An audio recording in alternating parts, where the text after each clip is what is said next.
एकदम सोपं सांगतो मला. मी याचा फळा करतो बघा. एक च्या पुढे किती आहे? एक च्या पुढे 1 2 3 4 5 6 7 8 9 7 8 9 10 11 12 13 14 15 16 17 18 19 हा बरं दोनचा फळा झाला का? झाला.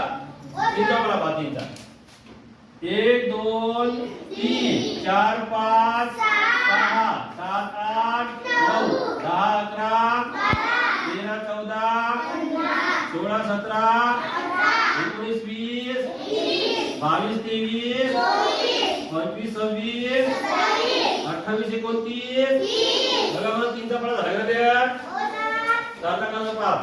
1 2 3 4 5 6 7 8 9 10 11 12 13 14 15 16 17 18 19 20 21 22 23 24 25 26 27 29 30 31 33 34 35 37 38 39 झाला काय? चारचा फळा पाठ. एक दोन तुम्हाला 100 पर्यंत म्हणता आले म्हणजे तुम्हाला 10 पर्यंत पाहिजे लवकर लिहायचं बघा. पुन्हा 1 2 3 4 5 6 7 8 9 10 11 12 13 14 15 16 17 18 19 20 21 22 23 24 25 26 27 28 29 30 31 32 33 34 35 36 37 38 39 41 42 43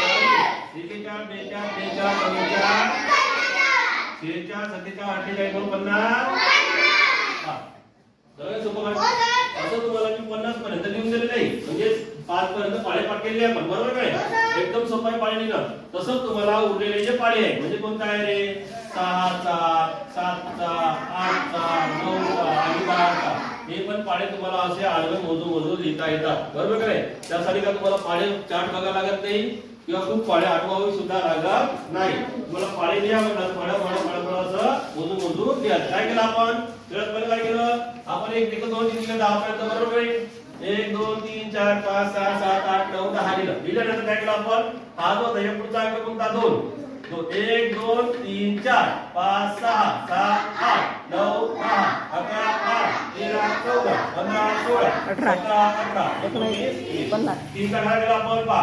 1 2 3 4 5 6 7 8 9 10 11 12 13 14 15 16 17 18 19 20 21 22 23 24 25 26 28 29 रूपा बघितलं काय झालं? तीनचा फळा झाला काय? प्रत्येकाला असा फळा रप लिहिता आला पाहिजे. स्पीड तर लिहिता आला पाहिजे. ठीक आहे.